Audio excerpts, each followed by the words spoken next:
Hello. या व्हिडिओमध्ये आपण साध्या यंत्रांच्या 6 प्रकारांपैकी 2 प्रकार बघूया. त्यातला पहिला प्रकार आहे चाक आणि आस आणि दुसरा आहे कप्पी म्हणजे पुली. चला तर मग चाक आणि आस यांच्यापासून सुरुवात करूया. चाक आणि आस ही रचना अतिशय उपयुक्त आहे.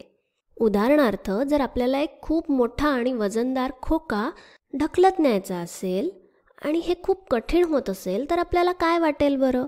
साहजिकच आपल्याला त्या खोक्याला चाकं जोडण्याची इच्छा होईल, बरोबर? अशा प्रकारे चाकं जोडून हा खोका जमिनीवरून सहज फिरवता येईल, हो की नाही? आता हे चाकं आपण कसे जोडू बरं? पहा, चाकं एकमेकांना जोडण्यासाठी अशा प्रकारची रचना करावी लागेल, बरोबर? जिथे ही 2 चाकं एका आसाच्या मदतीने एकमेकांना जोडले जातील. चला, तर आता हे काम कसं करेल ते बघूया. आता इथे पहा, आपल्याकडे एक लाल रंगाचा धातूचा खेळण्यातला तुकडा आहे, जो आपण बघू शकतो फार सहज काही हलवता येत नाहीये. पण जर आपण त्याला चाकं जोडली तर काय होईल? इथे पहा, आपल्याकडे आस आहे आणि या दोन्ही चाकांना ते वापरून आपण जोडूया. हे पहा, अशा प्रकारे. आणि मग दुसऱ्याही बाजूला या लोखंडी पट्टीला आपण अशाच प्रकारे आस वापरून 2 चाकं जोडली आहेत. आता पहा काय होतं. आपण अपेक्षिलं होतं त्याचप्रमाणे चाकं लावल्यामुळे हे पहा अगदी सहजपणे इकडचं तिकडे जात आहे, सहज फिरत आहे, बरोबर? आणि म्हणून चाक आणि आस ही अतिशय उपयुक्त रचना आहे. याची उदाहरणं पहा. गाड्यांमध्ये, पायचाकी म्हणजे बायसिकलमध्ये किंवा वेगवेगळ्या यंत्रांमध्ये सुद्धा चाक आणि आस वापरले जातात. चाक आणि आस ही रचना आधुनिक मानवाने केलेल्या पहिल्या शोधांपैकी एक आहे असं नक्की म्हणता येईल. आता हे सगळे उदाहरणं तर आपण पाहिले आणि आपल्याला माहिती पण आहे. पण तुम्ही रोज स्वयंपाकघरात बघितलेलं अगदी साधं सोपं उदाहरण सांगते जिथे चाक आणि आस वापरले जातात. ते आहे हे म्हणजे लाटणं. तुम्ही म्हणाल इथे कुठे चाक आहे आणि आस तरी कुठे आहे? आता पहा, लक्ष देऊन पहा हां. इथे हे मोठं जाडं आहे चाक. हे जणू काही एक फारच रुंद चाक आहे, ठीक आहे? आणि हे दोन्ही बाजूंचे 2 ते बनवतात आस. असा तो विचार तुम्ही कधी केलाच नव्हता, हो ना? तर हे आहे चाक आणि आसाचं एक अनपेक्षित उदाहरण. चला तर मग आता पुढच्या विषयाकडे वळूया आणि तो आहे कप्पी म्हणजे पुली. या चित्रात आपण एक जुनी कप्पी पाहू शकतो, जी विहिरीतून पाणी काढण्यासाठी उपयोगात आणली जायची. तुम्ही सुद्धा अशी कप्पी कदाचित पाहिली असेल.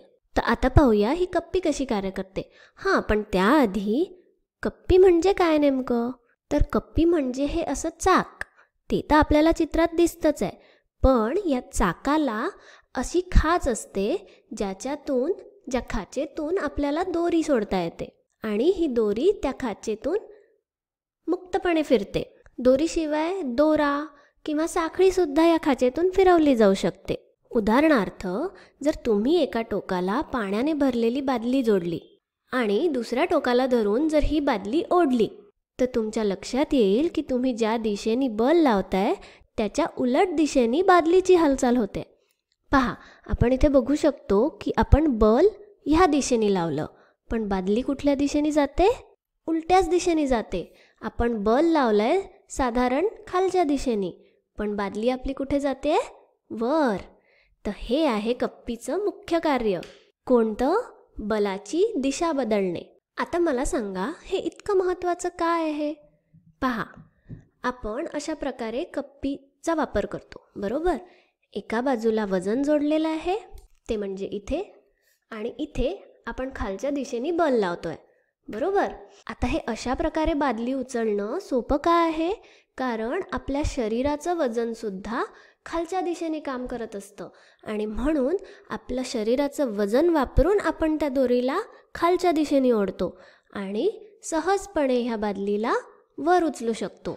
पण समजा असं न करता आपण अशा प्रकारे वजन वर उचलण्याचा प्रयत्न करत असू तर इथे काय होतं? हे वजन याचा भार तर खाली लागतोय, बरोबर? पण आपल्याला बल हे दुसऱ्या दिशेने लावायचं आहे आणि म्हणून आपल्याला जास्त बल लावावं लागतं, कारण इथे आपण आपल्या शरीराचं वजन हे वापरात नाही आणू शकत आणि म्हणून कप्पीचा वापर करून बादली ओढणं हे कधीही सोपं वाटतं.